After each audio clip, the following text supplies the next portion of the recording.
Good morning and welcome to the 26th meeting of the Rural Affairs and Islands Committee in 2025. Before we begin, can we please ensure that all electronic devices are switched to silent? Our first item on the agenda is consideration of the draft Free-Range Poultry Meat Marketing Standard Amendment Scotland Regulations 2025. And I welcome to the meeting Jim Fairley, Minister for Agriculture and Connectivity, and his officials. We have Darren McCormick, the Policy Manager for Livestock Products, James Hamilton, a lawyer, and Joe Kirk from the Poultry Unit Branch Head. And I invite the Minister to make a short opening statement. Thank you, Convener. Good morning to you yourself and to the committee. And thank you for inviting me to speak about the Free-Range Poultry Meat Marketing Standards Amendment Scotland Regulations 2025. Now, this draft instrument amends Regulation EU number 543/2008 on the marketing standards for poultry meat with regard to the 12-week derogation period that is allowed in the event of a housing order being implemented. This legislation lays down the regulations for farming method free range, where the birds must have continuous daytime access to open-air runs to classify as free-range poultry meat. At present, the Poultry Meat Marketing Standards regulations allow a derogation for poultry meat to be marketed as free-range for only the first 12 weeks of any housing order that is introduced. Following that, the labelling of poultry meat cannot refer to free-range and must be changed. This instrument will remove that 12-week limit and allow free-range producers to label the meat as such for the full duration of a housing order.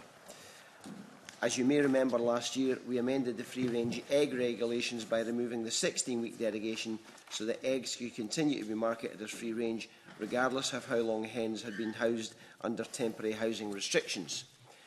This change is amending the regulations for free-range poultry meat in the same way, ensuring that there is a consistent approach across the free-range poultry meat and free-range egg sectors. Members will be aware from the committee papers that the UK Government and the Scottish Government consulted on this jointly, and the results show that the removal of the 12-week limit on the derogation is the preferred route for the industry. There were 79 responses in favour of the change, including from a significant poultry meat producer in Scotland, who is part of the main supply chain. Whilst this is an evolving sector in Scotland due to recent investment, with a current capacity of around 4.8 million birds across poultry meat farms, there are currently no commercial free-range poultry production premises in Scotland. Nevertheless, progressing with this change is in line with the rest of the UK, and it will future-proof the legislation and may provide an incentive for any potential Scottish free-range poultry meat producer to commercially produce free-range chicken in Scotland, including by reducing costs during housing orders. If we were not to make these changes, it could further disincentivise any future free-range poultry meat production in Scotland due to the additional requirements during housing orders, including costs. Outbreaks of avian flu in recent years have unfortunately required housing orders to be put in place in the UK. In 2021 and 2022, this covered the whole of the UK when housing orders were extended to 22 weeks, therefore exceeding the derogation periods for poultry meat and eggs. In 2022 and 23, England, Wales and Northern Ireland put in place a housing order for 23 weeks, which also exceeded the derogation periods. So although the current risk for avian influenza in poultry is low, it is anticipated the UK may face outbreaks of the virus in the future. As such, a long-term approach to this issue is the most practical route to take, and as mentioned, ensuring that we are keeping the sectors consistent is important. In essence, this is a small proposed change with practical in terms of allowing poultry meat to be labelled as free-range for the full duration of the housing orders, which are put in place for the health and welfare of the birds. Current legislation already allows for this for a substantial period of 12 weeks. So I hope these remarks are helpful in setting out the rationale for this instrument, and I'm happy to answer any questions from members. Thank you very much, Minister. Rhoda Grant. And I think we welcome the instrument in that it could encourage free-range breeding in Scotland. But how do you ensure that chickens that aren't bred free-range don't come under this and could be marketed as free-range because of the derogation? How do you make sure that chickens reared in barns normally wouldn't be able to use this derogation to mark themselves as free-range? Well, they wouldn't already have the free-range status. They would already have had the free-range status. That this only works when there is a housing order put in place by the Chief Veterinary Officer. So somebody who's got indoor chickens can't claim to be free-range if they don't already have that free-range status. So if they applied for it when a derogation was in place, there would be checks and balances to make sure that under normal circumstances these chickens would be outside?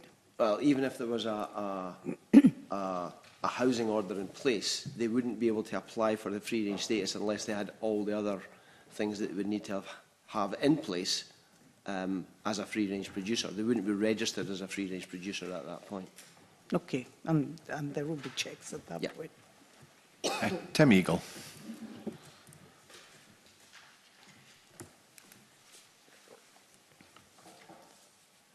You can hear me all right. Apologies, I can't be there this morning quite yet. Minister, I welcome this. I think this is brilliant. I take your point that this isn't a massive issue in Scotland at the moment, but I think it was back in November 24 we did the free-range egg marketing, which is completely practical, absolutely makes sense for the industry, and I think the industry will welcome this. The 2 points I think I pulled out from some of the consultation responses were around consumer confidence around that free-range label, and then prompt outdoor access in the event of any restrictions lifting around avian influenza. I was just wondering how you'd taken them into consideration. I mean, I think consumers have nothing to worry about with this. This is just a practical step, but just would be interested in your thoughts. Yeah, no, I agree. We actually had a discussion before I came to committee about, because I seem to remember we had a conversation when we were talking about the derogation for eggs, how we would be able to give that assurance to the consumers. And what we've seen so far is that supermarkets are as keen to make sure that people understand what is actually happening with their food supply, because it's in their best interest to do so. I think we talked to the last point, I could be wrong in this, but I think we talked the last point about whether or not we should be able to compel supermarkets to be able to tell people that there is a housing order in place. And we have looked at whether or not that's feasible. But at the moment it isn't necessary, on the basis that the supermarkets and retailers are very comfortable with the fact that if there's a housing order in place, it's in their best interest to make sure consumers know what's happening. So we don't have any concerns around that point at the moment. I'm sorry, if there was a second point, I apologise, I've missed it. No, that's fine, actually, Minister, that's fine. Can I just ask, and follow on from what you said there, were you aware of any issues with the egg marketing when it came to supermarkets not making it quite clear to consumers that eggs that may be sold as free range may not be currently because of a housing order? No, we actually had this discussion. Myself and Joe were sitting talking about this literally before we came in. And in the early days, Joe, correct me if I'm wrong on this, but in the early days, officials actually went out and looked to see what supermarkets were putting on their eggs to make sure that it was compliant with the requirements of what they're supposed to say. And I think the line is that it should be relevant and not misleading. So therefore, if there was a housing order in place, I actually remember seeing it in Tesco's myself. These eggs are from a free-range flock. However, the birds are currently housed due to avian flu, or worse to that effect. So there are no concerns from our point of view that supermarkets wouldn't continue to have that view, that it's in their best interest and the consumer's best interest to understand exactly what's going on at any given time. Thank you. And other supermarkets are available. And other supermarkets are available. Absolutely. Ariane Burgess. Yeah, I've got a couple of questions. One is, so I get we don't have any free-range producers at the moment, but if we were to have them, have you given any consideration to introducing measures to protect the poultry welfare during that time of the free range being denied? So, for example, veranda access or increased space and enrichment indoors. Because what we don't want is a situation where, I was imagining, like, is it when they have to be housed, are they housed in one of those awful situations where they're really crammed in, or are we going to try and make the housing be something that keeps animal welfare conditions on that high standard that we have in Scotland? Okay, I haven't given any consideration to that on the basis that we don't have anyone in this country right now who is doing free-range poultry meat. There may be things in England that Joe could be better versed to tell you about, so I'll turn to Joe. Hi there. Yes, you're absolutely right. During housing order, there is always a concern when birds have been used to getting range access, then denying them that there is increased stresses and pressure put on the birds. We certainly with egg production, we've put out a lot of communications to producers to be proactive and think about these situations beforehand, and to consider things like adding on verandas. There's no requirement for them to have to, but we're saying best practice would be to consider things like verandas and lots of enrichments indoors as well, and increasing stockmanship availability to actually walk the houses far more frequently during housing. And I think, you know, in terms of poultry meat, if we were in the situation where we did have free-range poultry meat producers, we would take from what we've done with the egg sector and apply it over onto the meat side of things as well. So the two are complementary to each other, and we would go down that avenue. So yes, it's something we've already dealt with the egg industry, and we would hope that we would be able to learn from that and apply it to the poultry meat side of things as well. Okay, thanks very much for that. I mean, it sounds like that's a kind of a guideline rather than a, like, we need to look after it, but I look after these animals. But I'm grateful that you understand that shift in conditions could be shocking to sentient beings. I've got another question, which is a kind of bigger picture question, which is we're talking about, we're having to do the housing order because of avian flu, but zoonotic diseases are here. And the International Scientific Task Force on Avian Influenza said that a reassessment of the nature and sustainability of poultry production systems is required.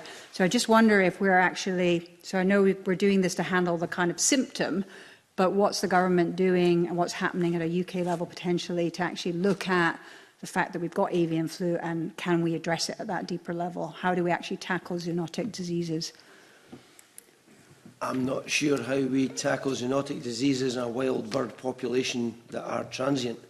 I think there has got to be an understanding that we have a transient population of birds that will migrate, migratory populations, and that's why we see rises in avian flu at certain times of the year. I don't know how we eradicate that in the wild, if that's what your question is. I think there's something worth looking at in terms of the food system. Sorry, Ariane, I think we're kind of moving off topic here. I think it's not fair to ask the Minister questions on the broader implications of avian flu. I think I'll take it up with the Minister directly. Thank you. Emma Harper. Thanks, Convener. Just, if we're notifying them or looking at labelling for supermarkets and everything, is there any impact on restaurants and supply chains and like the chain restaurants in terms of this SSI? Well, the same principle would apply. If somebody wants to market a product as free range because that suits their business model and it's the kind of model that they're working in, then they would have exactly the same concerns as anybody else. If they want to continue to sell a free range product, but there is a housing order, it's in their best interest to make sure that the consumers know that. Okay, thanks. And I know, Minister, you've suggested that there's no free-range meat production at the moment. But again, you referred to free-range eggs and how that was implemented. Was there any consideration to having a pre-application so businesses that did have free-range eggs could apply for the ability to market their eggs as free-range in the event of avian flu lockdown? So, for example, there could be inspections to ensure that the conditions that chickens or hens that were outdoor normally, that the sheds or whatever the buildings that they would then be subsequently moved in the event of a housing order would be in line with the ability for them to market them as free range under the legislation. I'm sorry, Convener, I'm being a bit dense. I don't quite understand the question. So I suppose that the simplest form, if I had a farm and my chickens were generally outside, but the only housing I had was far from adequate. I just had a few sheds that couldn't house, which would make it difficult to allow them to have the status of free range whether there was a housing order or not, would there be any benefit in having a pre-application process where those that could maintain standards to a certain level could apply, and those who didn't have any sheds couldn't? I'm going to defer to Joe on that one. Joe's looking like he might understand the question I'm trying to ask. I think I know what you're getting at here. In terms of pre-applications, if someone is already a registered free-range producer before the housing order comes into effect, they de facto will be allowed the open-ended derogation. If somebody is not registered as free-range at that point, they won't, because the birds will never have had access outside. So it's not fair that people who are already got stock on the farm, the birds are being fed, reared and looked after as free range. It's not fair for them then to compete with somebody who the birds are going straight in during a housing order, who have never gotten outside and who are never likely to get outside during an open-ended housing order. So in terms of saying that you could have a pre-application for somebody who's currently got empty houses, unless they were registered and inspected prior to the housing order, they wouldn't be allowed to avail themselves of this exemption. Yeah, I guess it's if I have 40,000 hens outside, but only have adequate and satisfactory housing for 20,000, there's a housing order and I squeeze all those 40,000 in. No, it doesn't work like that. No, but how would you prevent it if I applied for a housing order? I beg your pardon, if there was a housing order, but I only actually had a accommodation in suitable conditions for half the number I had outside, how would you deal with that? I suppose that's the question. You would never have been allowed to register in that case. So people with free... You've got to have sufficient indoor and outdoor and meet all those... Oh, in the event of an outbreak. OK, that's absolutely the answer I was looking for. Right. Thank you. Any other questions? No. So we now move on to agenda item 2, which is a formal consideration of a motion to approve the instrument, and I invite the Minister to speak to and move motion S6M 18747. Nothing further to add. Convener, moved. Thank you. Does any member wish to debate the motion? No. Is the committee content to recommend approval of the instrument? We are, thank you. And finally, is the committee content to delegate authority to me to sign off a report on the instrument? Thank you. And that concludes consideration of the instrument. Thank you, Minister, and your officials for attending. And I now suspend the meeting for 10 minutes to allow for a changeover of witnesses. Thank you. I suspend.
Welcome back. And our next item on the agenda is an evidence session with the Crofton Commission on the Crofting and Scottish Land Court Bill. And I welcome to the meeting Andrew Thinn, the Chair, and Gary Campbell, the Chief Exec of the Crofton Commission. So thank you for joining us this morning. Before we begin, as usual, we do have a lot of questions that we want to get through. So I'm asking members and yourselves if we could try to be as succinct in your questions and answers as possible. And just a reminder, not that I'm sure you need it, that we have a gentleman here that will operate your microphones for you. So we'll get kicked off. Just seeking your views on Section 1 of the bill, which revises the duty on crofters to allow a third distinct option for croftland, and that's environmental use.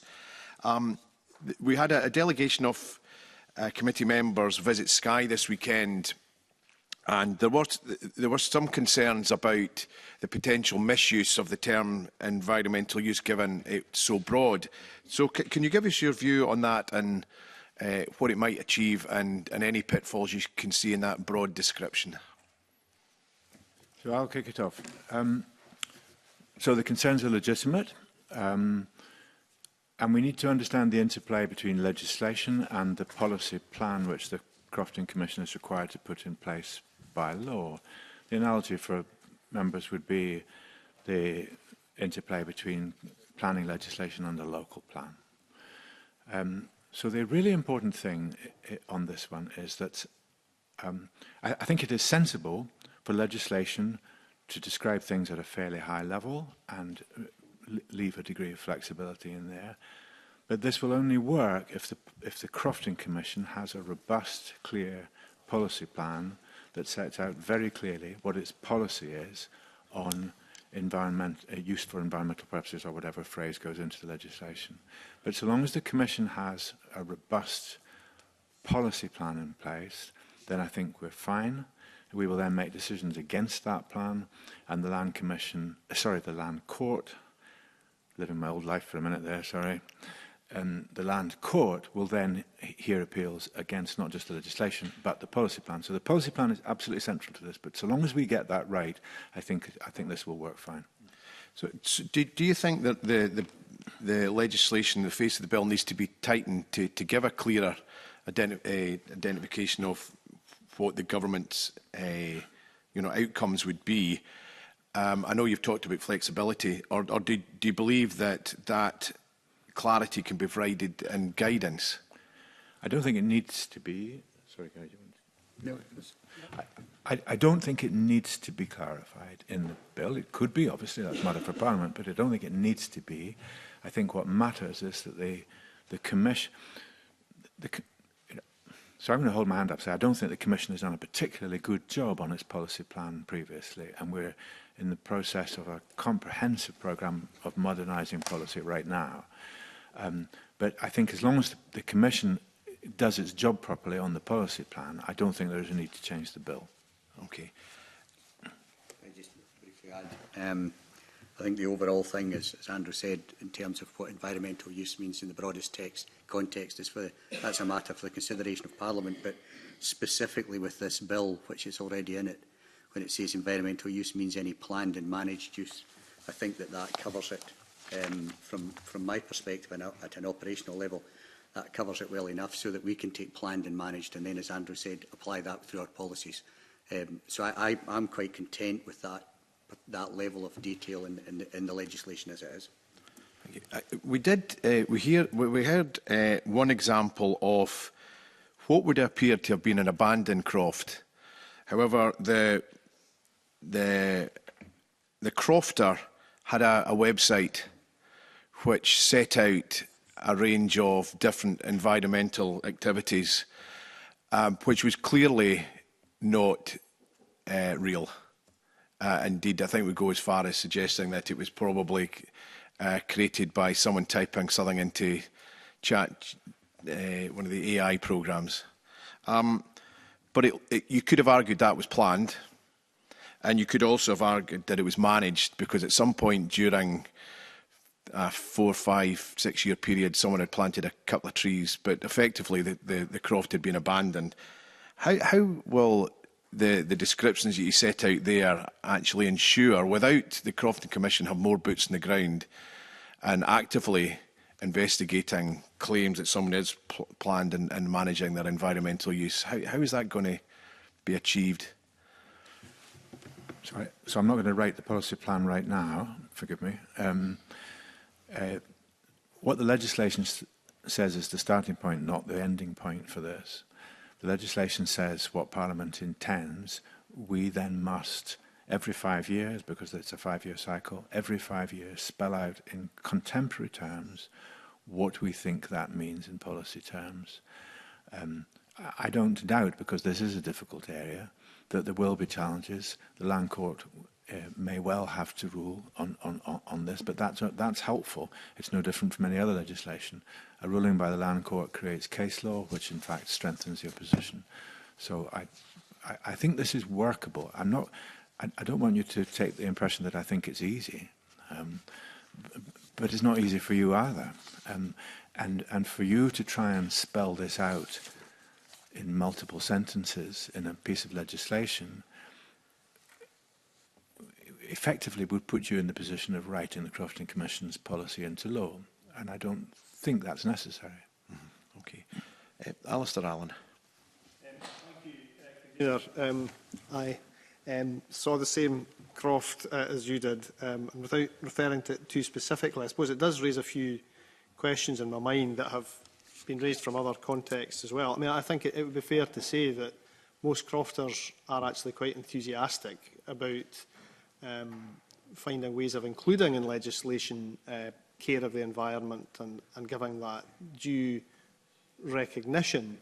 But I suppose, as conveners outlined there just now, some of this comes down to enforcement, some of this comes down to whether the enforcement process actually, procedure is more than a desktop exercise when it tries to judge between, presumably, active environmental management and abandonment. So would it be fair to say that this has been one of the questions that's been asked of the Commission in the past, is about how they ensure that more crofts are actually visited and seen rather than judged from afar?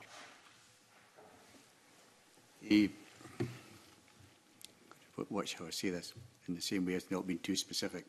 So there is a croft on the west coast of Scotland that has what is effectively an AI-generated website that I'm aware of. The Commission is aware of it. And the process that has gone through with that croft, which may or may not be the same one as you've seen, I don't know, but it's a very similar scenario.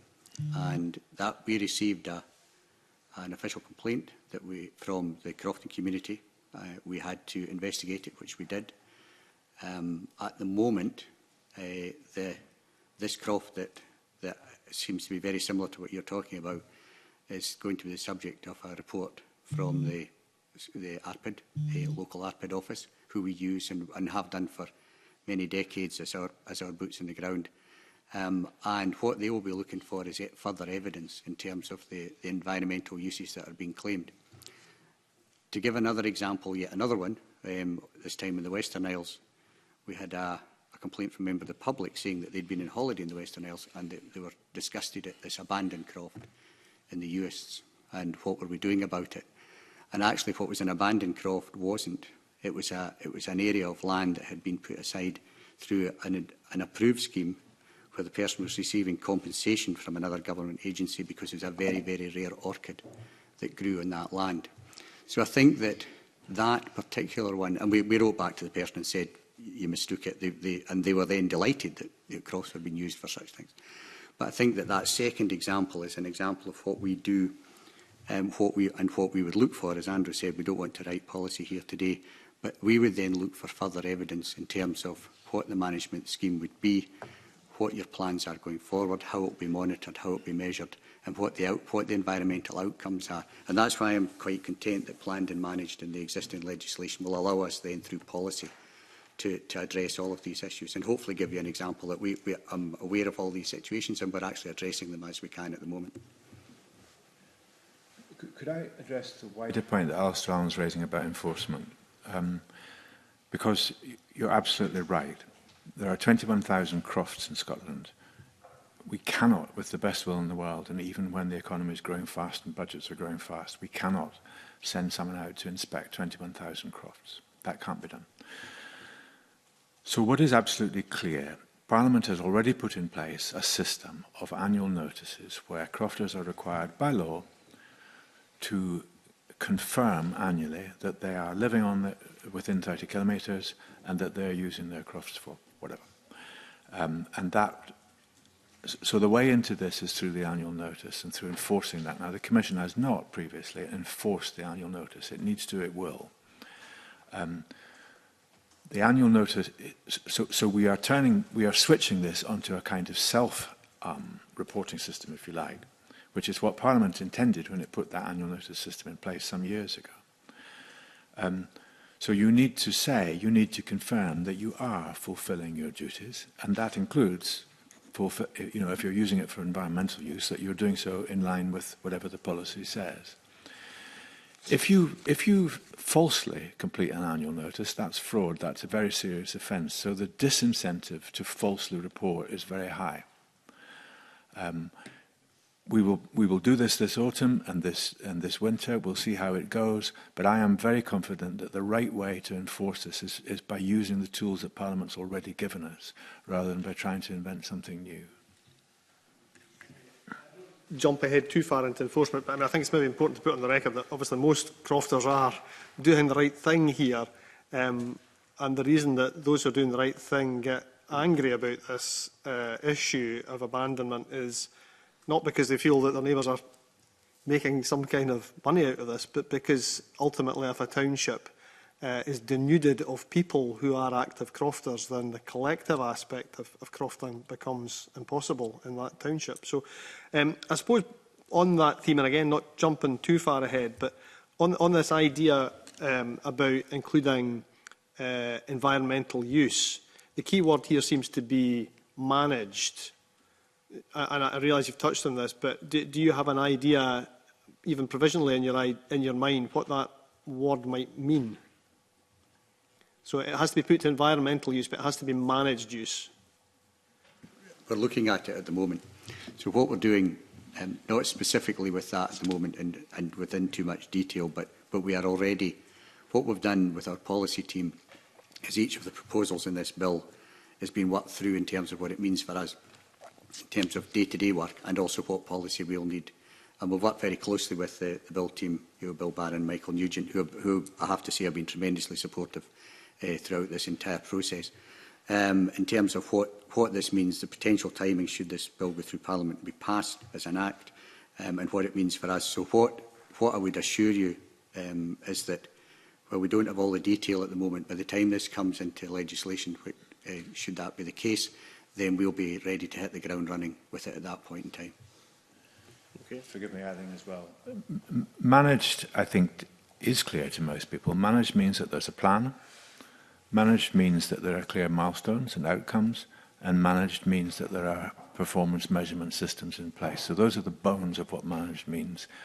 And as Gary says, we are in the process of turning that into what does it look like in policy?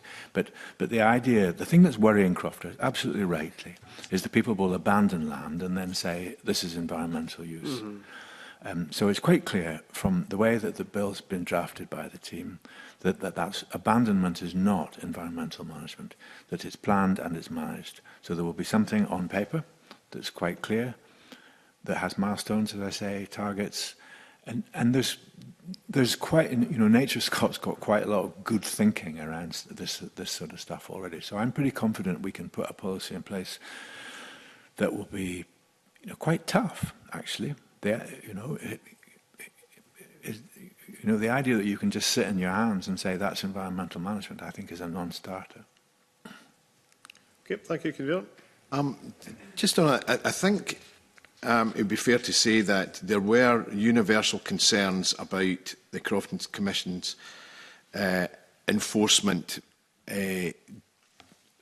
So it wasn't an issue round about whether the Commission had the teeth or the legislation to back up the actions that needed to be taken. It was how often enforcement actually took place and whether there was issues with the capacity. Now, listening to the discussion up to now about environmental use and the potential for crofters to have to put together plans, do you think then these contentious areas where it's not been managed, it's not been, it's been abandoned, it's been rewilded, I think it's probably the best way to put it. Do you think the bill has the opportunity for you to improve your capacity as a regulator when you're going to have these additional requirements, these tricky areas about whether it's abandoned or whether it's been managed and so on? And I understand that some of the requirements for the Crofton Commission to register is being handed over to the Register Scotland, so that there will be some capacity freed up there. But this time next year, are we likely to, if the bill becomes an act and you hit the ground running, do you feel that you will have the capacity to ensure that this environmental use is policed properly? Yes. And to give a bit of background, as most of you will be very well aware, before my time, the Commission asked for and received quite a boost to its staffing numbers about 3 or 4 years ago. That was much needed, and what was identified at that time was that the Commission simply didn't have the resources to do what was being asked for by Parliament. Since then, as a result, as I'm sure those who are MSPs in the Crofton counties will know, that the previous issues in terms of there was a backlog of cases has essentially been almost completely dealt with. Matters are going through much more quickly than they have done for many, many years. So as a result, we're already reprofiling staff to look more at duties enforcement. And as Andrew said, we've got a programme at the moment of following up people who didn't fill in last year's annual notice. It's like a warning shot, saying please do as you're being asked. And specifically with the environmental use, the reason why I'm quite content with it is because it's actually a really useful addition, because at the moment there's the duties crofters have got to decide to cultivate, maintain and not neglect their croft. Anything else, purposeful use, has to be either approved by the landlord or the Commission. This nicely adds environmental use to that and doesn't have to be looked at separately, because people already come to us with environmental plans for their crofts, a good example being the orchid one.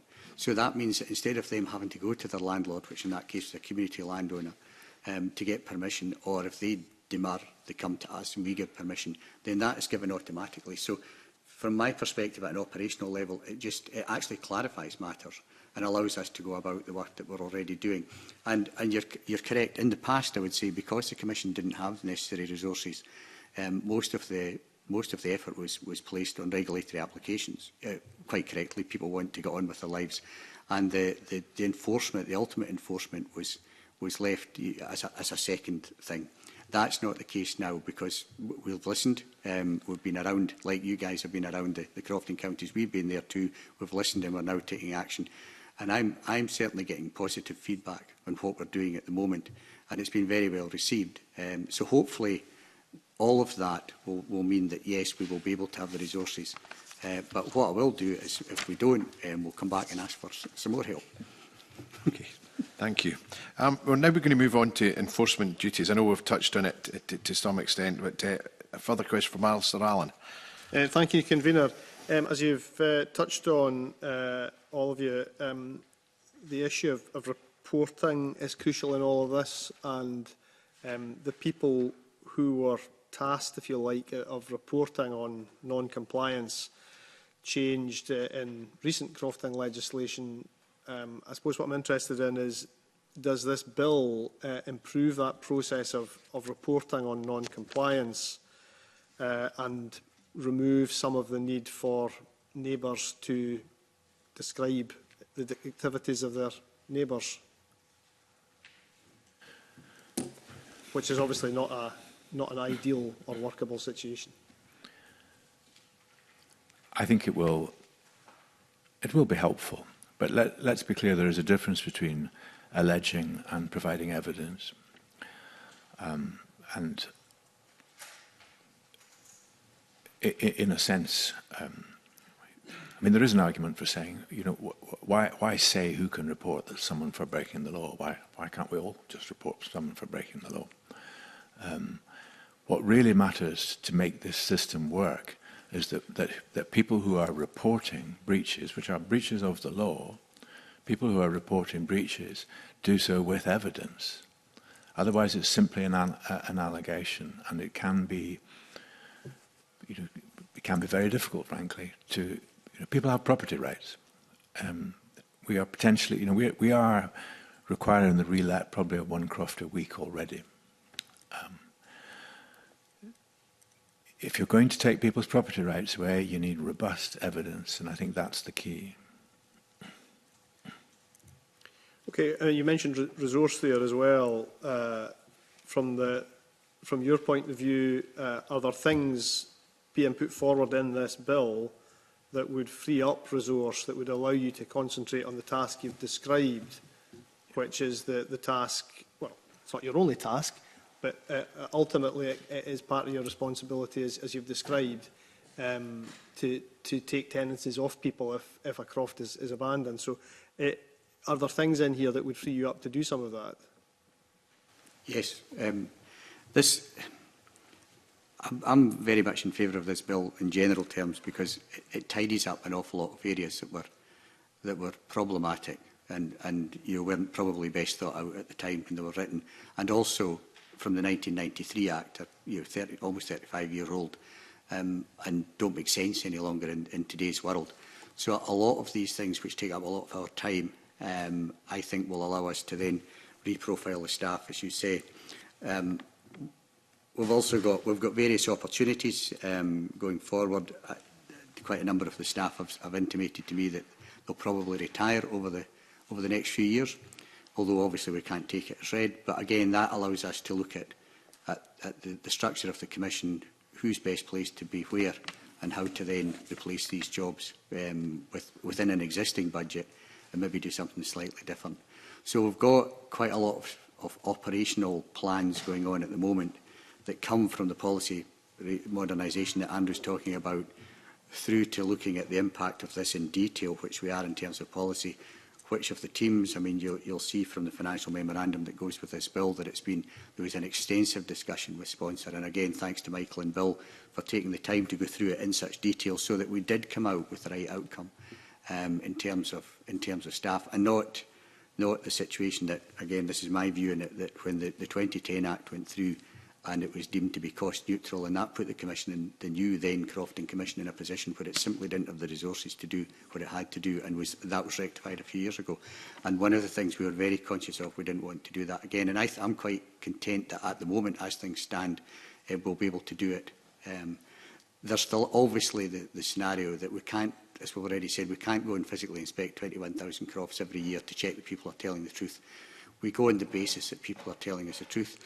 I think that, and actually, in terms of serious breaches, that there is no issue with people reporting their neighbours, as you say, because they do it. And as Andrew said, we're terminating a tenancy a week at the moment where people are not behaving, for want of a better word. So that work is happening. But one specific thing I think that is really good about this in terms of breach of duties is the removal of the requirement of a grazing committee to do a report every so many years on their neighbours, when actually, you know, maybe everything's going fine. But that could be looked at a grazing committee picking on folk, and that's been taken out, which is a really good thing. Okay. And also, one final thing, in the existing legislation, anyone can report anything to us, but we only have a duty in legislation to follow up specific ones. What we have done, and there is a croft in Skye that was reported by somebody who wasn't one of the people listed in the legislation, and we as the Commission decided to follow that up because sufficient robust evidence was given at the time to do that. And to us, on the face of it, it looked like there was a really serious breach in terms of both residency and use. And that, as I said earlier, that croft is now going to be inspected by our colleagues in Ardford. So I think that it's sufficient in here. It's tidied it up nicely, okay, but left us with the powers to do what we need to do. Okay, Convener, just one more thing in that case. One thing that's specified in the bill is Section 2 removes the 28-day time limits when a crofter applies for consent to use their croft for another purposeful use. or where the crofter applies for permission to be temporarily absent. So why is that change? It's the government's decision to write the legislation, but what's your understanding of why that is in there in terms of, would that be useful to you? Would that be useful to the process? Would that help deal with things promptly? Does that just give you longer?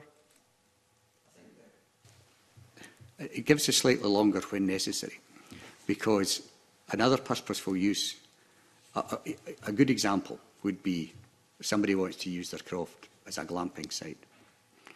So the landlord says no, and so the person applies to the Commission. We've got less than a month to decide whether that's something that is useful or not. We would at that point expect the person to come and say, what other permissions do you need, as in planning permission, potentially for such a thing? And we would like somebody to come with that, prepared with that. And if they don't, then we're not going to get that done within 28 days.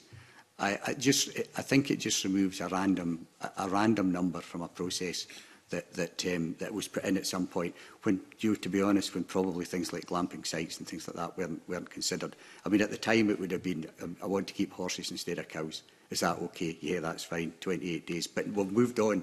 So I think it gives us the flexibility. And also, as I said, we've also got, just as a balance to that, we've got a policy now in terms of if somebody applies for anything to the Crofting Commission and bits are missing or bits that we need, we feel we need, we go back to them and we give them 28 days and say, you've got to come back with this information. If they don't, we just close it and we move on. And that is a policy which was done just before I joined and brought in by the board and our previous chief executive who's sitting here, has actually made a huge difference in terms of the expectations of crofters, their agents, and what we will do. And it's contributed hugely to the cutting down of the backlog. So I think it just takes away an unnatural term on it. Thank you, Convener. Emma Harper. Good morning to you both, Mr Thin, Mr Campbell. On the back of Dr Allen's questions, he was talking about additional resourcing, so additional workload. How will expanding the list of people able to report suspected breaches, so in addition to workload and the resource required, how will that affect the relationships then between crofters, landlords and the subtenants? It just formalises some of the things that we're already doing. For example, anyone can report anything to us. So a neighbour can do it, someone else can do it, and it's up to us to decide in many cases whether we do it. And that can be a resource issue. And to be honest, again, as we've already discussed, the Commission, up until recently, the Commission's main focus has been regulatory applications. So, again, being frank, that when it's somebody that we didn't have to follow up in legislation, then a lot of the times it wasn't done. But by expanding the number of people who can report, I think it's a good thing. Personally, I welcome that. And it also means that people, the crofters know, people who are in breach know that other people can do it. We've already, it's because we're freeing things up, but I think we'll have the resource to do that. But as Andrew has already alluded to, I think that the really important thing is the evidence. And that's what we look for. That's why a lot of reports go nowhere, even from the ones we have to follow up, because the evidence simply isn't there, and it's seen as spurious. And some of the evidence, I know we're going to come to some creative ways of getting the evidence, like digital aspects, and the AI that you mentioned earlier was quite interesting. So how do we, I suppose, how do we then ensure the evidence is exactly what you're saying, where the croft is located, and I suppose helping people understand what the breaches are? So it goes through a process, and it starts by saying to somebody, we think you're in breach. Can you provide evidence to the fact you're not? And a lot of the time they do. They come back and say, well, actually, no, here's the situation. Or they say, yeah, they put their hands up, and we say, well, what are you going to do about it? And come to, work with them to find a way around the breach. And the situations where it's going to be that somebody potentially loses their croft, or if they're an owner-occupied crofter, we're going to let that from under them, and they become a crofting landlord. At that point, there's all sorts of other legislation comes into play, as Andrew said, especially the human rights and property rights and such like. So what we do in that point, that's when the ARPID staff and the ARPID agents come into play. They actually go and physically inspect. They're the agricultural experts. They know exactly whether something has been used within the terms of the law. And they go and they physically visit the place, they give notice, they physically visit the place, they speak to the people, they speak to the local grazings committee, and they'll make a decision. And at the end of the day, I mean, I suppose my main thing is making sure that whatever decision we make doesn't end up in the land court at a cost to the public purse. So that there is an incentive in the decision making all the way through to make sure that we don't end up at that. So I'm quite content that the process is such as that when we get to that sharp end, we've got enough tools in the box to make sure that we're getting the correct evidence. But as I say, the bulk of stuff is actually organised between the crofter and the Commission and the landlord to sort it before it gets to that stage. I'll make two very quick points on this.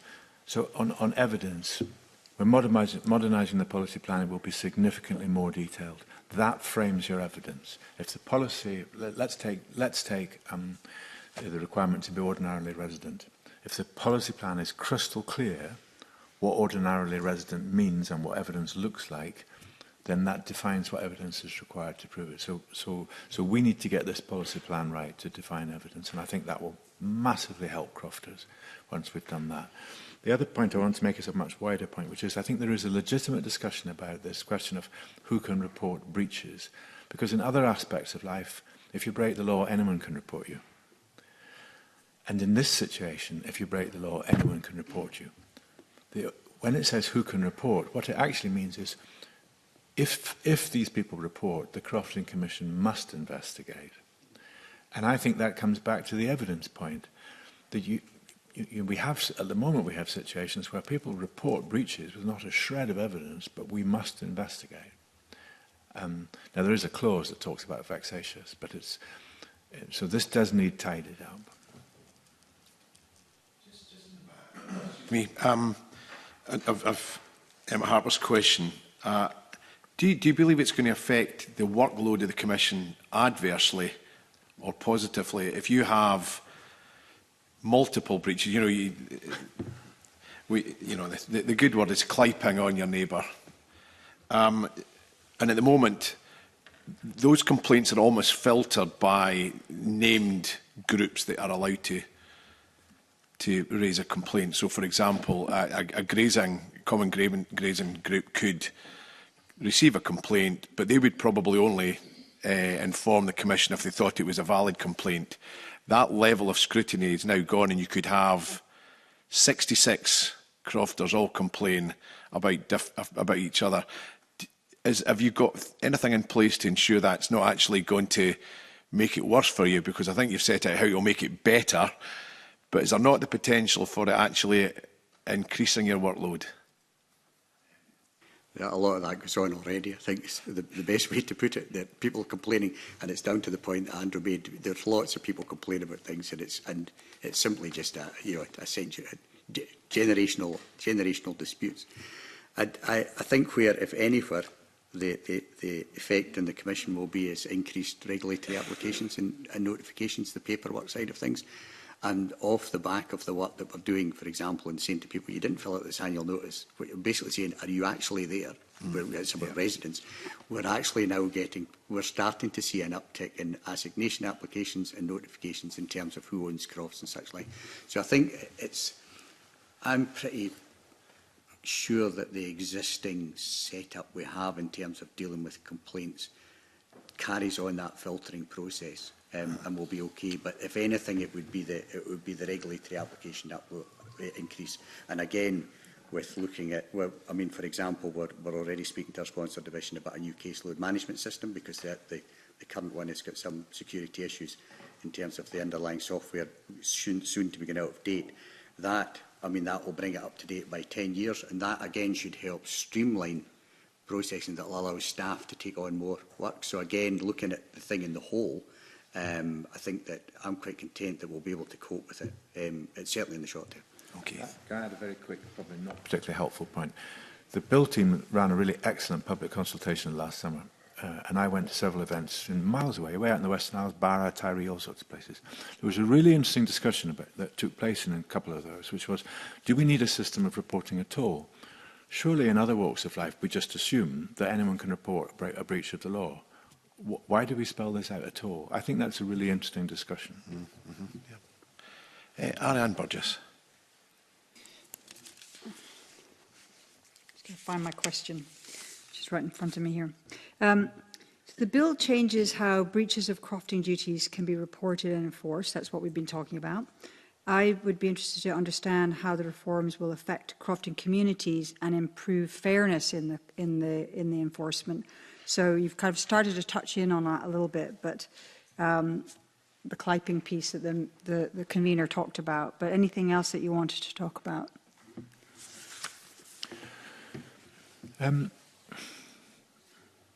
It's quite difficult to disentangle this from a programme of really very significant changes already underway at the Commission, and which I'm determined to drive through, actually. So forgive me if it doesn't completely disentangle it.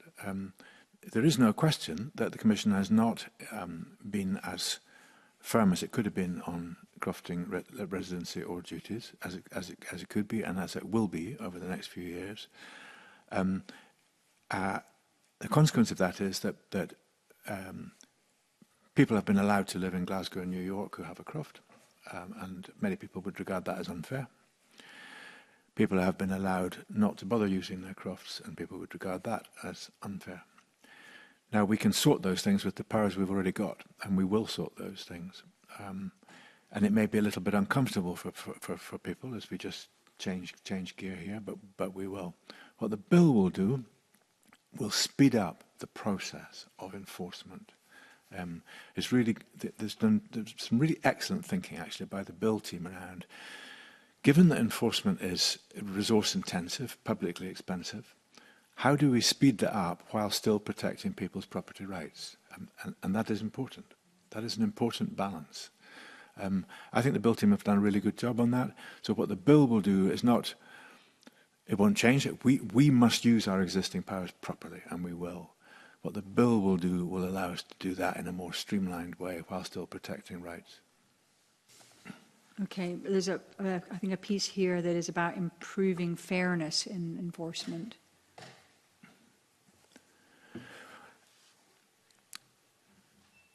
I'm not sure that the bill will make enforcement any fairer. It'll streamline it. It'll make it fairer in the sense that there is continued emphasis on the balance between property rights and the public interest. Right. So I think that's there, but it's been there before. I'm not sure the bill will change fairness. It's up to the Commission to use the legislation that already exists to deliver the intentions of Parliament as they were in 2010 and before in a fair manner, and I think the Commission can do that. I don't think this bill will change that. Okay, thank you. Just to follow on that theme, we heard concerns about the Common Grazing Committees ultimately taking some of the rap from crofters that should have sat with the Commission, so they had to report. They weren't allowed to do it anonymously, and it did cause quite a high level of stress in townships where they're built on the ability for people to work together, and a committee coming together and effectively reporting, or again I use the word clipping, on someone who's part of that, what should be a close-knit relationship. In the bill, does it allow anonymous reporting, and how will you deal with that rather than having to name someone as part of your work to look to see whether there's been a breach? Does it require complainants to be named? Because again, that is a difficult situation. And if we are expanding the list of people, will there be some level of I can't say the word.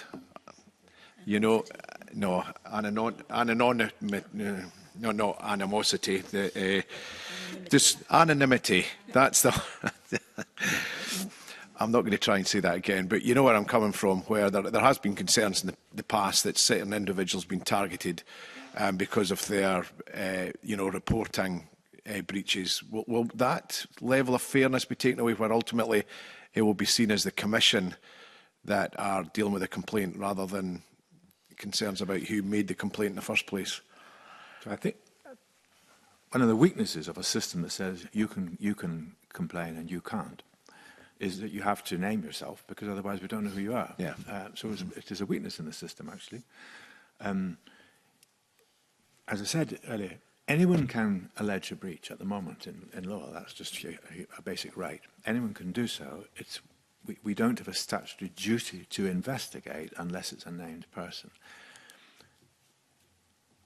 There is a very strong argument for moving in the direction of saying anyone can allege, but they must provide evidence. We will use common sense and discretion to decide which ones to investigate, and we'll investigate where the evidence is strong. There is an argument which says saying you have to investigate because it's Joe Bloggs, but you don't have to investigate if it's Bill Smith, is illogical. If Bill Smith's allegation has good evidence and Joe Bloggs' allegation is just an allegation, you probably want to investigate Bill Smith's allegation. Mm-hmm.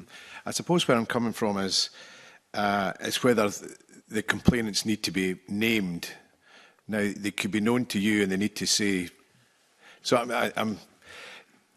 if you've got Croft number 1 and it's Donald MacDonald, and you've got Croft number 2, which is Cameron MacLeod, and there's centuries-old bad blood between them. Donald Cameron may not wish to be named as a complainant. Is there a method for Croft 1, Donald, to make a complaint without the person who made the complaint know who made that complaint? I'd have to say that I think that particular one is a matter for the consideration of Parliament and yourselves, because that is something that should the will of Parliament be that's the right thing to do in this situation, then we would be quite content with that. But at the moment we are left with the position as Andrew has said it, and it's not for us to decide how the specifics of that should be. But if that was what the outcome of it was in terms of amendments in the final bill, it wouldn't make any difference to the work we do. I guess it's whether you think that would be helpful, because again, some grazing committees have a limited number of members because of the way that the township's made up, which makes it less comfortable for those individuals to make a complaint. But at this moment, the grazing committee would be named. I suppose in your experience, do you think there's a lower number of complaints because there's not that discretion or animate, that word again? I don't think so, because most of these communities are so close-knit. Folk have a fairly good idea who will have made the complaint in terms of the specifics. Okay.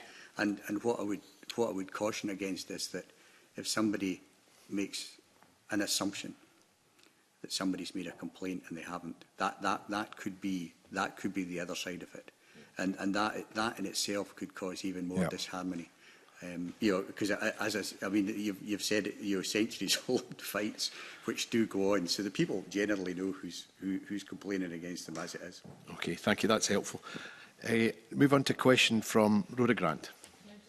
Supplementary, just to that question, turning it slightly on its head, and given that there could be age-old arguments and things, do you need, or would you find useful, a mechanism for dealing with vexatious complaints where somebody is just using the Commission because they can make the report, they're using the Commission to settle scores? No, I think that's already in legislation. We can deal with that with what we've got. Okay, that's fine. My substantive question is about the bill giving more powers to the Commission to get information from subtenants and short lets, and I'm wondering if there is an issue at the moment about getting that information from subtenants and folk with short leases, and if so, do the new powers in the bill help sort that out? It's a tidy up because it was part that was missing in terms of, and there are quite a number of short-term lets and subtenancies, and it's really useful for us because as part of the wider work in terms of residency enforcement, what has been the case is a lot of people who are not resident will move to do a short-term let or a sublet of their croft. And what they will do is they will say, well, you know, they'll give a plan and they'll say, yes, I'm not a resident at the moment, but I'm going to retire, it'll be 5 years' time. In the meantime, I'm going to sublet it to X. And that means that both the person who has the sublet and the crofter are then deemed to be meeting their duties, as long as the person in the sublet is actually undertaking their duties. But at the moment, there's no requirement for them to tell us. So it's a tidy up in terms of us being able to ask for information from people who are using a croft. And it probably, because sublets, again, this is something probably that is a symptom of today as opposed to when the legislation was written, where people are using the sublets in many ways to try and alleviate a residency issue. But what I would say is that we're already, in terms of policy, working on that. In fact, it's coming to our next board meeting in October to look at ordinarily resident and what will go with that. And what is being looked at alongside that is sublets and short-term lets, and what our policy would be in terms of should somebody be able to sublet. And because at the moment what's happening is they're using it as a way to get around residency. So again, I think that it's not a big thing, it just gives us that extra bit of information. But it aligns very closely with what we're doing at the moment in terms of closing off essentially a loophole that people are using at the moment.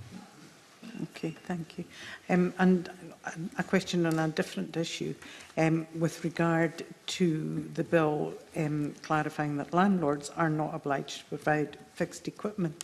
Is this an issue at the moment, and how would this clarification be used? Would it help or hinder kind of the other activities on the croft, new things that are being introduced, like environmental uses? No, I don't think so. I think it's just tidying up. It's really just stating in law what is already the case. Okay, so there's not an issue as such. It's just being very clear. These are in the tidying up bracket in this bill, which is useful for internal processes for us. But the rest of the world would be like, why is that there? So, yeah. That was my thinking. Thank you.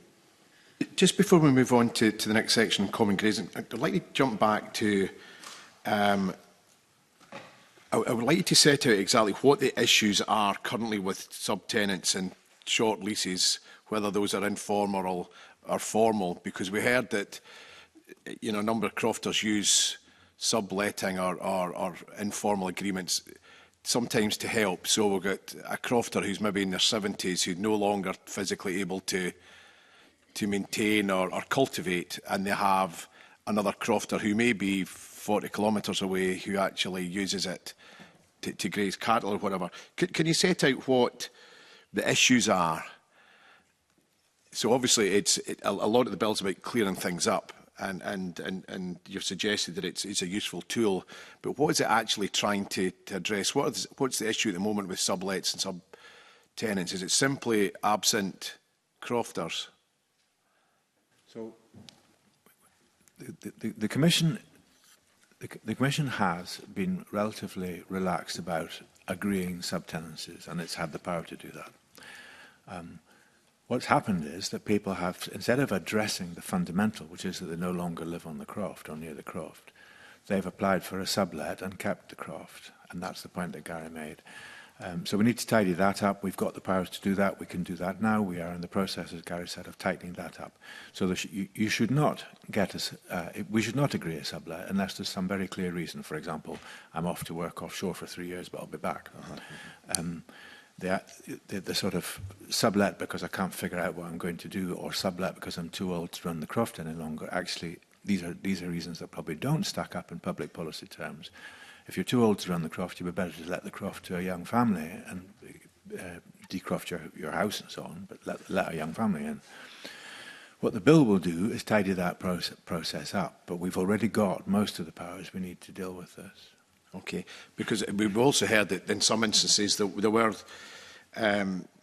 crofters who suggested the short-term lets, but until they'd made a decision on the future. So we had some absent crofters who lived in Inverness and had another job, and it was quite clear they were never going to come back to the croft, but there was a lack of progress made by the Commission to say, absolutely, this is not what's happening.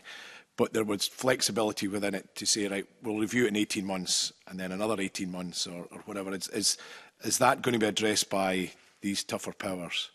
We can address that already, and we will address that, and we are addressing that already. It needs to be addressed. What has been happening, it's a combination of things. It's about the Commission staff trying to be sympathetic and trying to be helpful, and it's about, as a consequence of that, drift creeping in that is unhelpful. Okay, thank you. Evelyn. Thanks, Convener. The bill makes a number of changes affecting common grazings, which I think, Gary, you've already alluded to, including the automatic transfer of grazing shares with croft purchases and new governance rules for committees. Do you welcome these changes? Anything that helps. Helps improve the running of common grazings is very welcome, including the environmental discussion here that applies for grazings.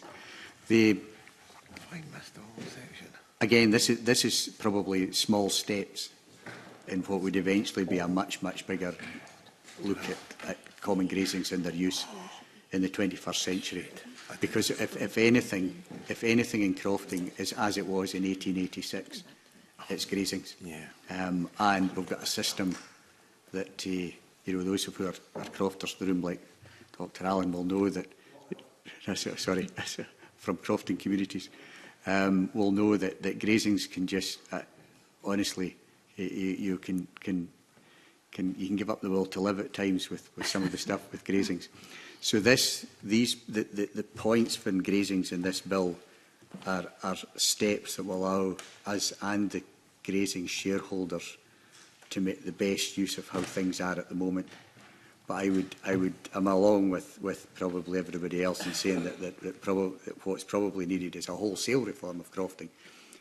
Almost 150 years after the initial Crofters Holding Act, and one of the things that would be looked at for both the benefit of crofters, the landlords and the wider community and Scotland would be the use of common grazings, because it's 7% of Scotland's landmass is in common grazing tenure. Mm-hmm. So it's probably something that could do with a wider look. But in terms of your specifics, yes, I welcome these things because they tidy up stuff for us that in the background our staff spend a lot of time dealing with. Okay. Can I just maybe just reinforce that? So these are helpful things, but they are only steps along a journey. Mm-hmm. This is one of the areas where we actually, as a country, need to think harder. A large chunk of our country is being suboptimally used, it's suboptimally productive at the moment, and that's not sensible. And it is because this system was designed when you had animals on your croft, and in the summer you put them out on the hill in a common system. Actually, that land now, in many ways, will be better used for carbon sequestration, peatland restoration, woodland planting, and who knows what else in the future, wind turbines, goodness knows what. So we need to ensure that we modernise this system so we are not holding back the productivity of 7% of Scotland's land, and I think we are at the moment. So this is a big, serious issue. This is a helpful step, and the Bill team have done well, but it's only a step. So you think, really, we should be going further? Not in this bill, because we haven't got time, but yes. Okay, thank you. Just, can I let members know that I inadvertently jumped about 6 questions. I got confused with Rhoda. Oh, just my fault. So we're currently looking at common grazings, and then my apologies. We'll go back to crofting commission powers, but we'll stick with common grazing at the moment. I had a follow-on from Evelyn about the transfer of grazing shares. So the new legislation stops the inadvertent split or the decoupling of crofting land and shares in common grazing. Now, from what we heard, there are some concerns that the reason people have common grazing shares is to make up the critical mass for a viable croft. So you've got 5-10 acres of in-by land, but actually to make the croft work, you need part of the share of the 5,000 hectare hill land.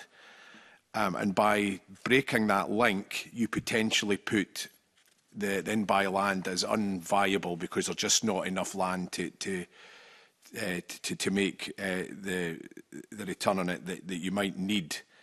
Is there not an argument that the default should be they stay together and there shouldn't be the option for that share and crofting land to be split?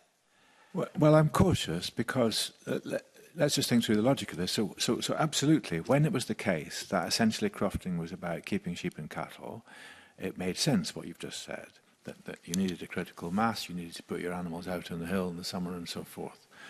But it is already the case that in many common grazings that land is being suboptimally used because crofts are being used for all sorts of other purposes.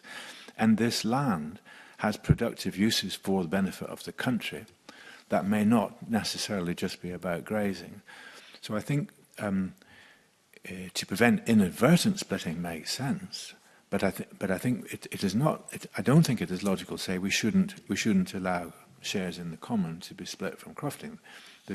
It may well be that in some circumstances, I can imagine that actually the best way forward to drive productive use of common grazings could be through shareholders who may acquire shares that are disconnected.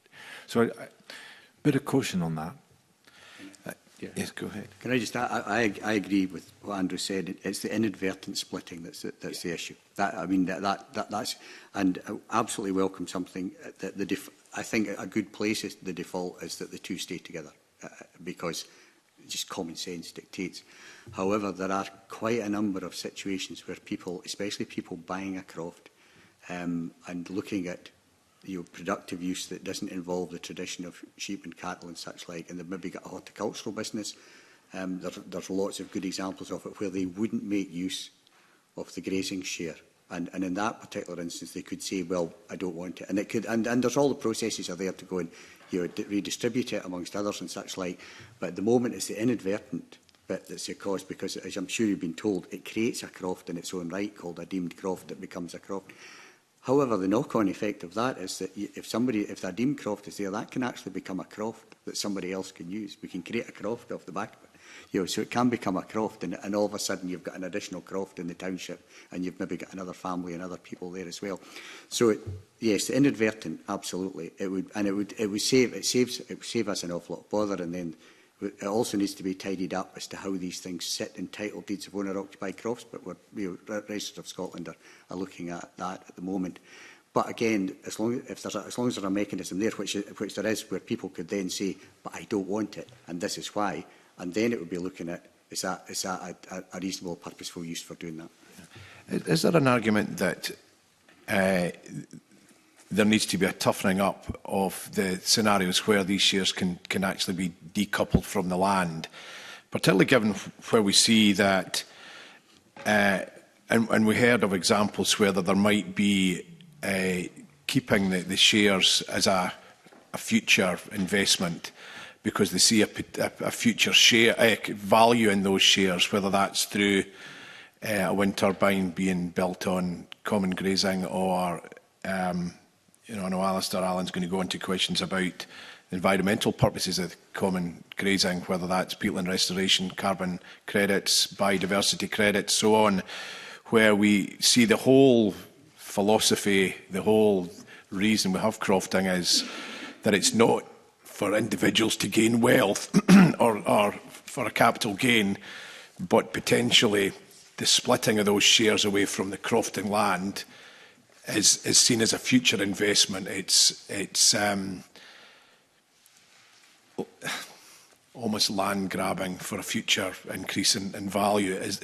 Does there need to? I know you've got rules about the shares, and in effect you've still got to abide by the crofting, but do those rules need to be tightened? So the deemed crofting rules, do they need to be clearer, or in the future are we going to have lots of court battles and judicial reviews about how none of the crofts attached to common grazing actually have the shares and they're all held somewhere else? I think the short answer is we need to be tougher. I don't think there is a need to tighten the legislation further. I think what's being proposed is fine. Quite often, quite often this comes back to the Commission needs to use existing legislation more firmly, more robustly, and it will. How do you deal with lost shares? Gary's, and I can imagine where somewhere along the line the coupling of the land and the common grazing shares has disappeared and nobody knows where those shares sit. Is there a need for a system of the common grazing to be able to retrieve and redistribute those shares? So if the owner can't be identified or has died intestate, or... From my perspective, yes, please. It is lost shares, and that's where back to the inadvertent splitting is the problem. Where people deliberately split them, they've got a plan, and I have to say that the land banking scenario you've given is almost unheard of. It's minimal. There are 2 or 3 places and 2 or 3 voices who appear to think it's an issue, but from my perspective and the statistics we've got, it's not. But I think that it's what happens. It's the inadvertent splitting.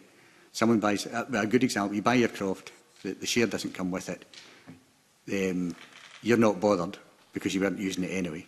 So you've got a deemed croft, and it's in your name, and then you sell on the croft, the owner-occupied croft, and this share remains in your name.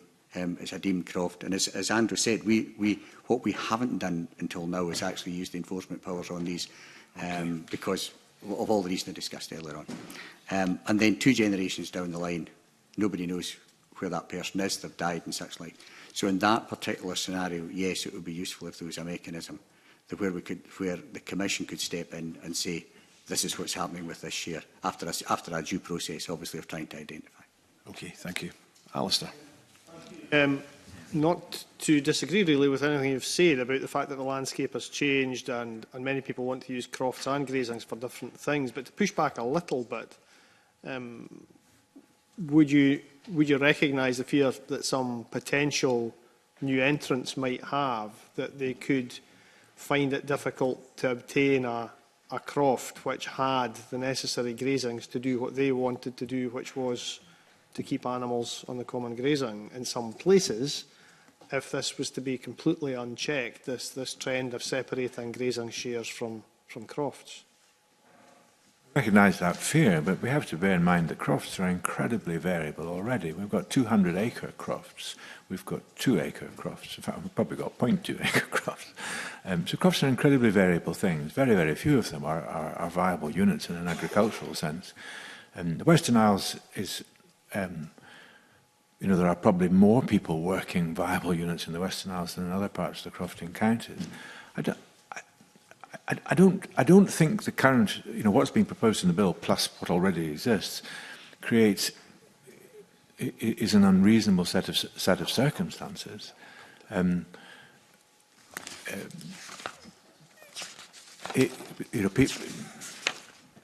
There will be circumstances where people acquire a croft and it hasn't got a grazing share, and they want a grazing share, in which case they can try and buy a grazing share too. That is another possibility. But I don't see this as a big issue. It is an issue that's been raised with us as a committee on TRIP. So I'm not trying to pretend it's apocalyptic, but it has been raised with us questions about who might acquire shares in common land and why. But the issue I was really just going to ask about was about, to cope with the other scenario that you've mentioned about the future. Bill gives crofters and grazing committees new opportunities to use common grazings for environmental purposes.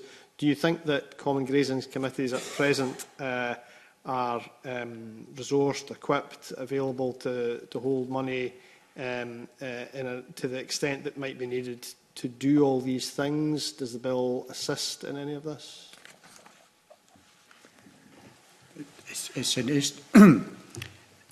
It's not any different to what they do at the moment. What it is putting into legislation other things that they can do without particularly getting the landlord's consent. It's the same as I was describing earlier on about the environmental use of a croft. You know, it's now in legislation. You can do that. You don't have to worry about getting permission from the landlord, and it's the same with this. So a grazings committee, I would say, has already got all the necessary powers to do anything on their grazings, in terms of the rights that the crofters have, and this would just be another right for them to manage. So they're already doing things. I mean, so you know, good examples are sheep stock clubs, you know, and other things where they, in terms of the wider use of the cultivation of it, where they're doing it in common, and they're taking in money and they're redistributing dividends and they're managing the fences and such like. So I think the grazings committees, if they're minded to do that, would actually have they've got all the powers they need at the moment. But those monies would have to be held by the sheep stock club. Yes, sorry, not by the grazing separately. Yes, but grazings committees already do manage the grazings, and that involves financial distribution of money. Thank you, Convener. Thank you. Ariane Burgess. Sorry. No, I don't have a question at this time. Okay. I'm going to move back. Rhoda Grant. Just a bit of clarification around the deemed croft, where the grazing shed has become decoupled. Who decides what area of ground that becomes? Because if you've got a grazing share, it's of a share in the common grazing, you can use the whole of the common grazing. But if that becomes a deemed croft, then there has to be an area of ground that becomes the croft. One would say, you're shaking your head, just going to confuse me even further. So, the answer is no, there's not. But what someone can do, that my comment earlier about creating a new croft, is you can apportion your share, and then it becomes a defined area, and then you've got that if you want to go down that route. But no, at the moment it's a deemed croft, that in terms of crofting legislation, but it's not a croft in the sense that it's got a fence around it. And if anyone wants to go and look at it, how the Registers of Scotland deal with it in terms of registering such a deemed croft, they put a random red circle somewhere in the common grazing area, just so that it's actually on a register somewhere. Hence the reason the inadvertent splitting would be probably quite good to be dealt with. Okay. We're now going to jump back to where we should have been in Crofting Commission powers, and I'm going to go to a question from Emma Roddick. Convener, good morning, witnesses. I would like to jump back to what we were discussing around enforcement. We've had some evidence that there's maybe more focus on residency than what's actually going on the croft. I wonder if you have any thoughts on the current duties as they stand and whether they are where they need to be. Particularly, I've had representations from EGG to say that the 32-kilometre limit actually includes part of the mainland. So whether that actually points to residency might be in question. I think you've got, all legislation has to draw lines, and this does too. If we enforce it, I think it works by and large. It's not perfect. There will be anomalies, you've just pointed to one, but the way to solve that anomaly would be to shorten the distance, and that creates problems of its own. You know, people who are living and working in Stornoway but working a croft down the road. So I wouldn't, you know, I think that the existing legislation and the powers that go with it are fine. We just need to use them. Okay. I'll move on then onto powers. Stakeholders have raised concerns that restricting ownership of owner-occupied crofts to individuals could block community-led or partnership models. What's the Commission's view on such a change? We've already recognised this and are speaking to the Bill team about a potential amendment at stage 2 to address these concerns. I've looked at the responses to the public consultation, and it was raised quite a number of times. And I mean, I would be quite content, and the Commission would be quite content if there was a system whereby, as was described by a number of these people, that where it was a community housing trust or if it was a charity, and if somebody in a non-natural person inherited a croft, then they would have a period of time to go and do something with it in the spirit of crofting legislation. So we're already aware of that and speaking to people. So and quite happy for it to be addressed. And are you quite confident that in that kind of setup you would be able to enforce where necessary if there were complaints about how a community-led partnership were operating? Yeah, because if it depends on if the legislation is drafted in an effective manner, it would give us the powers then after a set period of time to go in and re-let that croft to or do something with the croft, especially on our occupied crofts. But it would have to be written into legislation, and I know that the Bill team are looking at it at the moment. Thank you. Rhoda Grant, question 9. Thank you. So there's new safeguards in the bill, the 10-year restriction on assignation of the Commission let a croft, and also the powers to address inaccuracies and boundaries. How significant are the issues that these measures are trying to address in the bill? Are they causing huge problems? And is this new powers, do they work and are they workable in practice? So to take the 10-year assignation first, it's incredibly rare, but it has happened, where the Commission has done the whole piece in terms of somebody taking a croft, terminating a tenancy. The landlord doesn't do anything about it, so the Commission lets that tenancy out to somebody else, and there's no charge for that. Okay, and then within a year or 2 years they put it in the market, and they make a considerable amount of money from it. And it's to address that. It's very, very rare, but it does cause, as you can imagine, amongst the stakeholders and the rest of the community, they just seen as unfair. So that welcome it absolutely 100% in that particular instance. Boundaries is a whole different matter. In terms of boundaries, I would say that in my day-to-day existence, boundaries and maps and plans that aren't accurate, I see some people smiling, just are just the pain of my life, to be honest. And any and all powers that we can have to change them where it's practical to do so is most welcome. I can think of 2 or 3 examples that just this year alone. I was speaking to Dr. Allen about it, about boundary issues in general, where literally if we could have moved a mistake by someone 10 feet back, so it didn't include someone's non-croft garden in their croft, by just having the power to do that and speak to the Registers of Scotland and have them amend it, and even if we provide the map to do it, then it would have saved days, weeks of time of government resource to try and sort it. Because ultimately at the moment it's a land court decision. If the other avenues can't be done. So anything that we can have that would allow us, obviously within reason and within the powers of us as a regulator to do it, would be is hugely welcomed. Okay.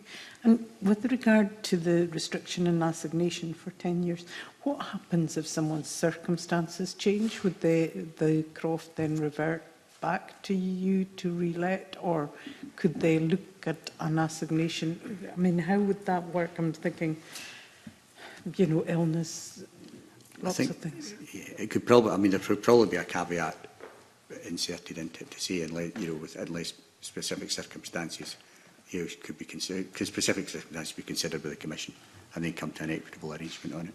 Yeah. But it's to stop that speculation. Yeah. So, for example, if somebody wanted to assign to a family member because of their ill health, that wouldn't, as long as there wasn't huge amounts of money changing hands and people weren't speculating. And would the burden then fall on the person? Say if it was, would the 10-year burden fall on the person assigned? They would go into it knowing it. Yeah, okay. Bill has looked at tidying up, I suppose, the previous acts. The bill does introduce a streamlined process for family assignations, which recognises owner-occupier crofts, but removes the no-purpose route for decrofting. So, whilst we understand that's going to improve efficiency, we hear about it to ensure fairness. How can we be sure that the safeguards are there to make sure there's proper scrutiny, but also things like the no purpose protect against misuse?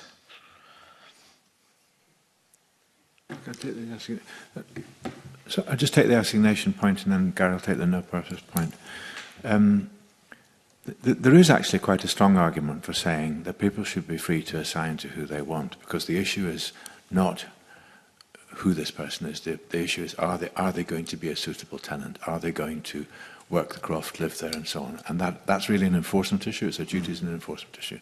So there is quite a strong argument for saying, let's streamline the process. You can assign to who you like, as long as the landlord's not going to object, and we'll focus on duties enforcement.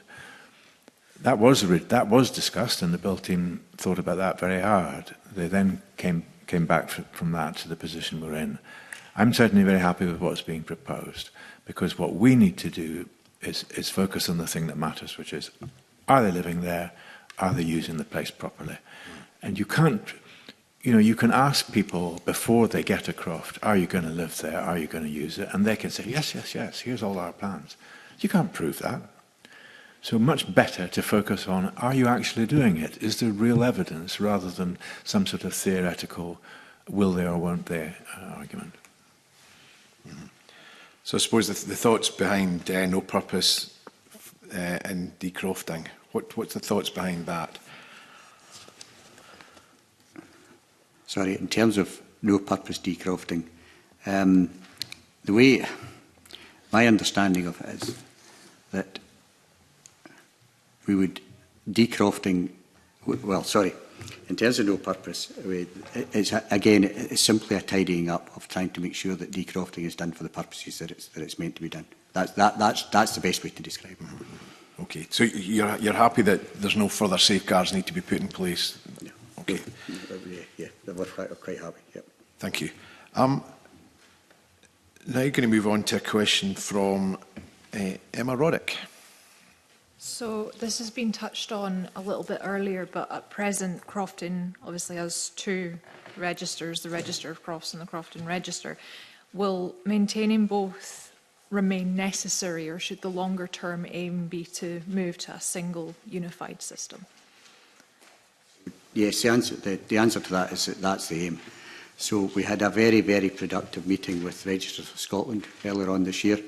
I'm fully aware that to the outside world that to have a crofting register and a register of crofts might not seem like the best way and the best use of public resources. But what will happen is that as the crofting register is populated by crofts, when it gets to 90% of crofts, then there would be a discussion with Registers of Scotland about, they have informed us that that's their the normal tipping point in terms of enforcing the last 10% onto the register. And the plan would be, as at the moment, the plan would be that then the definitive register would be the crofting register, and the Register of Crofts as it stands would become a historical archive that would be for information only and would no longer be updated as of that point. That's probably quite a while away, because at the moment we've got just over 50% of crofts on the crofting register. But there is a plan in place, and it's probably not been particularly well sort of explained in the past. But one of the things for example, we are doing a complete rejig of our website at the moment, and that will be put on there to explain to people why there are two registers, and this is what the overall plan is. Great. And is that consolidation going to make it easier for you to spot patterns and look at where future work might be needed? Yes, so the whole point of the crofting register was to add the map to the croft, because the Register of Crofts doesn't have any maps. It's got maps of apportionments, some apportionments and decroftings and such like on it, but there's no map of where the croft boundaries are. And that is in the gift and the ownership of Registers of Scotland. The maps of Scotland are held by them, and what it does is tidy that up. So over time, and then at some point in the future, yet again, you would hope, or I would hope, that it would then be matched to the land register. So you would have, again, the overall aim is to move to a position where someone will be able to look at the crofting register, which has all the information on it that the Register of Crofts has, plus a map to say this is the croft. And then again, at some point in the future, then that would potentially be matched up with the land register as well. And so, presumably that will be helpful in looking at any disputes and making sure that boundaries are where everybody thinks they are. Correct. And back to the point that Mrs Grant made, was that boundaries, being able to adjust boundaries, that's where it comes into play. That as time goes on, and we can adjust the boundaries to make sure that they all match up, it would be hugely useful without having to go through a long and laborious process. And it's one of these things, if the boundary needs to be moved and everybody agrees it needs to be moved, it just gets moved. And I mean, there's no opposition to this at all, but it's going to make everybody's life more straightforward. So, just a wee supplementary, Gary, you said a while away. What does that mean in terms of definitive future time? Is it months or years? Years. Years. So the Crofton Register has been going now really, I suppose, in full flow for about 12 years, and we're at 50%. I don't want to be pinned down, it's at least 10 years away. Okay. But because if you can imagine, the ones that have gone on to the Crofting Register are the ones where people are actively doing stuff with crofts and such like. But there will come a point, and it will be for someone else to decide, because we don't, the Crofting Register is Register of Scotland, and there will come a point when it will be up to them to decide when they actually want to force the final registrations. I mean, a good example was what was done in 1955, when the Crofters Commission was reinstated in 1955 under the Act at that point. And there was a point given at that point when you said, right, you think you've got a croft, you tell us you've got X number of months to do it, and if you don't, then you're no longer a croft. So that will come at some point in the future. Okay. I think it's quite obvious that not double reporting transfers or whatever, and ultimately the keeper being responsible for the registrations is a good way forward. And I would imagine in the future the opportunity for Register of Scotland to overlay different maps, so whether that's via ARPID or future carbon credits or whatever, the one place for that sort of operation would certainly be the Register of Scotland. So it does appear to be the common sense way forward and allow strengthening powers to rectify errors, as you've touched on. While you're talking about it being a while away, but what other challenges do you think there might be in that transition? Or what challenges in the future might the separation bring for the Commission? The challenge, and we're already seeing it, is incorrectly registered crofts and grazings. And it's important, I think, to add in grazings here, because there was a pile of work done about 10 years ago to register a lot of grazings, and at the moment people are coming and questioning some of the boundaries. So again, so in terms of everything that we regulate, would be useful to do the boundaries, because we're already seeing it. The issue is that to maintain a common denominator with world mapping across governments across the world, there's a specific level of mapping that is used for statutory maps, and it doesn't involve GPS coordinates. It's a lot less accurate than that. So one of the issues we find is that sometimes a map has been done, and the margin for error can be up to 15 metres in really remote parts of the country, which means, and 15 metres is quite a big chunk of land, if you can imagine. I mean, that could be someone's access road and half their garden as well. So that can happen. And the other issue we get at the moment when things go on, when people have registered onto the Crofting Register, they've taken an old set of title deeds that was done with an OS map 40 years ago, and someone's put a crayon round it. And that crayon, it can be 20, 30 feet on the ground, and again means that it's that it's somebody's road or someone's access and such like. So this is why, as we go forward, it will be a process of getting it right, and as more crofts come on, especially ones that bound each other, then the accuracy increases, and if we can just have, as we've said, given us the powers, and you've said, Convener, it's a common sense approach here to go and match it up and sort it out, and at some point in the future we get it, that everybody's pretty much in agreement. Thanks. Ariane Burgess. Brief supplementary on this, and so the whole piece about mapping. So something that's been coming up for me, and maybe it's not possible with common grazing, with crofting and titles and things like that, but something I've been interested in is the whole idea of Scotland adopting a cadastral system of land mapping. I've got a smile on your face with that. And I just wondered if that could be useful in some way, because Andrew, you talked about how we've got a very kind of like quite a high amount of our land is actually not used in the way that it could be being used. And if we had a cadastral system, and this is something I'm talking about in the Local Government Housing and Planning Committee, and we actually started to track our land and track who's on it and what it's being used for and all the grants that get applied, is that something, maybe not for this bill, but something that we could be looking towards and seeing that that could actually be useful for crofting and all the issues that we're seeing here? Yeah, and that's the direction of travel. You know, back to, as convener said, about the, you know, the overlaying of maps. You know, and the mapping in Scotland is Registers of Scotland, and they're, I mean, they've been hugely supportive in this process because they see the benefits, not just for crofters and for the Crofting Commission and for us to be able to regulate off the back of it. But they also see the benefit for landowners and the mapping of Scotland in the future as well. So I think everyone's moving in the same direction here, and everyone's on the same board. But yes, for the future, absolutely, because you've got the opportunity then as you sort the boundaries and everybody knows what's there. It's then what the land use is and what's like. And I would suggest for the future regulation of crofting that would be really useful as well, because if there are overlaid maps, if somebody is actively claiming grants from ARPID, then that would be a relatively straightforward way of us to see where the croft's been used. So, just a wee supplementary, because I would be sorry if we all said, "Oh well, you can't do anything until we've got a cadastral system." Just at the risk of sounding like a stuck record, with the powers we already have, streamlined by this bill, we can do a lot to drive up the productivity of Scotland's land. We can do a lot to drive up the population of Scotland's rural areas in the crofting counties. So let's get on with it, and let's not, by all means, let's have those visions, but let's not get too distracted.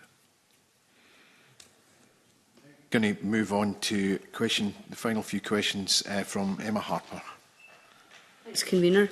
There is some simplification and administrative changes in the bill, and the bill introduces changes such as a clearer definition of crofting community and new rules around tenancy classifications and updates to Commission governance. So what are your views on these changes? I mean, the short answer is they're all fine, they're all sensible, and we're fine with them. Is the short answer. Yeah, sometimes simplification and admin process simplification is a good way to proceed. The bill team have worked really hard. They've had 20 meetings with various stakeholder groups. They've been all over the crofting counties last summer consulting people. They've done a really good job, and of course, people will point to things that could be improved, but there's a lot in here that will streamline, that will improve, that will make our job make it easier for us to serve the Scottish people in a cost-effective way. Okay, thanks. Just on that, Gary, I think you mentioned earlier about there's some provisions in the bill are for tidying up, but some of those don't make sense outside the Crofters Commission, and I think never a truer word would be spoken. Could you possibly, I'm not going to put you on the spot just now, but possibly set out what those provisions are that your comments relate to? Given that we have had comments that, and Andrew, you touched on that there's work in progress, so the current legislation allows you to make improvements. And those improvements are currently underway. We will no doubt have an Act sometime soon which will improve some of the challenges there is currently with the current Act. And some would say that this bill currently only does half the job. It potentially only picks the low-hanging fruit, and some of the more contentious, difficult issues that we've got to deal with will come in a subsequent bill via a new government. So what would be really helpful to the committee would be to set out exactly what work is being done, which the legislation allows improvements currently, some of the situations that the committee might find difficult to understand what the provisions are, as you stated, Andrew, but also, Gary, but also look forward, given the government have said that there's almost undoubtedly going to be a further crofting bill or further revisions, what they might be to get the job done. Again, I'm not really going to put you in the spot, but hopefully you get the idea that we would like a timeline of where we are now, where we'll be after this Act goes through, and potentially what legislation is needed in the near future to get the job done. So I've made a note of that, so we'll respond. I think it is worth, though, saying two things. First of all, I am confident that we can deliver. Fundamentally, this is about population retention and land productivity in the crofting counties, because we only cover the crofting counties.